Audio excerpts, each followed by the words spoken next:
Indian market ഇന്ന് വളരെ volatile ആയിരുന്നു. ആദ്യം ഒരുപാട് താഴേക്ക് വന്നു. ഉച്ചയ്ക്ക് മുമ്പ് 25,500 താഴെ വന്ന നിഫ്റ്റി ഉച്ചയ്ക്ക് ശേഷം കരുത്ത് കാട്ടി 25,700 മുകളിലാണ് ക്ലോസ് ചെയ്തത്. തീർച്ചയായിട്ടും മാർക്കറ്റിനുള്ളിൽ ഒരു ജാഗ്രതാ സിഗ്നൽ ഒളിച്ചിരിക്കുന്നുണ്ട്. നിഫ്റ്റി കയറി വരുന്നു, എന്നാൽ എല്ലാ ഓഹരികളും കൂടെയുണ്ട്. അപ്പോൾ അതാണ് നമുക്ക് മനസ്സിലാക്കേണ്ടത്. ഏഷ്യൻ വിപണികൾ പൊതുവെ സമ്മിശ്രമായിട്ടാണ് പ്രതികരിക്കുന്നത്. ഹാങ്സാങ് 1% ഉയർന്നു. തായ്വാനും ശക്തമാണ്. US മാർക്കറ്റുകൾ ഇന്നലെ ശക്തമായ നേട്ടത്തോടെയാണ് ക്ലോസ് ചെയ്തത്. യൂറോപ്യൻ വിപണികൾ പക്ഷേ ഒരു ജാഗ്രതയിലാണ്. ഇന്ത്യൻ മാർക്കറ്റ് അതിൽ നിന്ന് മനസ്സിലാക്കേണ്ട ഒരു പ്രധാനപ്പെട്ട കാര്യം, ഗ്ലോബൽ സപ്പോർട്ട് ഉണ്ട്, പക്ഷേ പൂർണ്ണമായിട്ടുള്ള ഒരു കോൺഫിഡൻസ് ഇല്ല എന്നാണ് നമ്മൾ മനസ്സിലാക്കേണ്ടത്. നമുക്ക് ഇന്ത്യൻ വിപണിയിലേക്ക് വരികയാണെങ്കിൽ നിഫ്റ്റി ഇന്ന് 25,700 മുകളിലാണ്, സ്ഥിരതയോടെയാണ് നിലകൊള്ളുന്നത്. സെൻസെക്സ് 300-ലധികം ഉയർന്നിരിക്കുകയാണ്. അതുപോലെ തന്നെ ബാങ്ക് നിഫ്റ്റിയും ഗ്രീനിലാണ്. ബാങ്കിങ് ഓഹരികളാണ് മാർക്കറ്റിന് താങ്ങായി നിൽക്കുന്നത്. പക്ഷെ ഇവിടെ ഒരു കാര്യം ശ്രദ്ധിക്കേണ്ടതുണ്ട്. ഇന്ത്യ വിക്സ് 4%-ലധികം ഉയർന്നിട്ടുണ്ട്.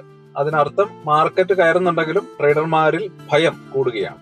മാർക്കറ്റിന്റെ ഒരു ബ്രെഡ്ത്ത് വാർണിംഗ് ആണ് ഇന്നത്തെ ഏറ്റവും പ്രധാനപ്പെട്ട വിഷയം. ലാർജ് ക്യാപ്പുകൾ കയറുമ്പോൾ സ്മോൾ ക്യാപ്പുകളും മൈക്രോ ക്യാപ്പുകളും വീഴുകയാണ്. സ്മോൾ ക്യാപ്പ് ഇൻഡെക്സ് ഇടിയുകയാണ്, മൈക്രോ ക്യാപ്പ് ഇൻഡെക്സും അതിലും കൂടുതൽ താഴുകയാണ്. അപ്പോൾ എന്താണ് ഇത് സൂചിപ്പിക്കുന്നത്? ഇൻവെസ്റ്റർമാർ ഇപ്പോൾ റിസ്കുകൾ ഒഴിവാക്കി ക്വാളിറ്റി ഓഹരികളിലേക്ക് മാറുകയാണ്. എല്ലാ ഓഹരികളും ഒരുമിച്ച് കയറുന്ന മാർക്കറ്റ് അല്ല ഇത്.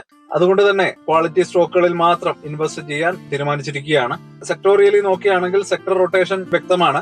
മെറ്റൽ സെക്ടർ ആണ് ഇന്ന് ഏറ്റവും ശക്തമായത്. എനർജി, PSU ബാങ്കുകൾ, FMCG എല്ലാം ഗ്രീനിലാണ് അവസാനിച്ചത്. അതുപോലെ തന്നെ മീഡിയ, റിയാലിറ്റി, IT, ഫാർമ ഈ സെക്ടറുകൾ പിന്നിലാണ്. ഇന്നത്തെ ഏറ്റവും വലിയ കോർപ്പറേറ്റ് വാർത്ത, അടുത്ത 5 വർഷത്തിനുള്ളിൽ 7 ലക്ഷം കോടി രൂപ നിക്ഷേപം നടത്താൻ തയ്യാറായി Reliance industries. Clean energy, digital infrastructure, AI ready data സെന്ററുകൾ തുടങ്ങിയവയിലേക്കാണ് ഈ ഒരു ഇൻവെസ്റ്റ്മെന്റ്. തീർച്ചയായിട്ടും ഇതൊരു ഷോർട്ട് ടേം അല്ല, ഇന്ത്യയുടെ ലോങ് ടേം കഥയാണ്. അതുപോലെ തന്നെ അദാനി പോർട്സ് 1.5 ലക്ഷം കോടി രൂപയുടെ ഇൻഫ്രാ നിക്ഷേപം പ്രഖ്യാപിച്ചിട്ടുണ്ട്. ഇത് ഇന്ത്യയുടെ വളർച്ച ആത്മവിശ്വാസം കൂട്ടുകയും ചെയ്യുന്നുണ്ട്.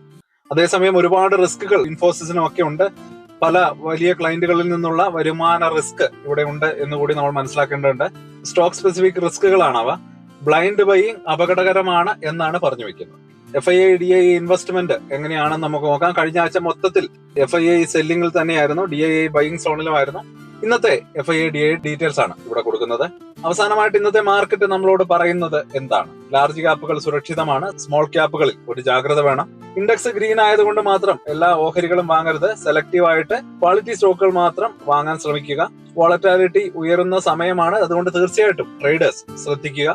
ഒരു നിഫ്റ്റിയുടെ ഒരു ടെക്നിക്കൽ ചാർട്ട് കൂടി ഇവിടെ കൊടുക്കുന്നുണ്ട്. അപ്പോൾ ഇത്രയുമാണ് ഇന്നത്തെ ഇന്ത്യൻ മാർക്കറ്റിന്റെ ഓവറോൾ ട്രേഡിംഗ് സ്റ്റോറി. അപ്പോൾ നാളെ മാർക്കറ്റ് ഔട്ട്ലുക്കുമായിട്ട് വീണ്ടും വരാം. അതുവരേക്കും ബൈ.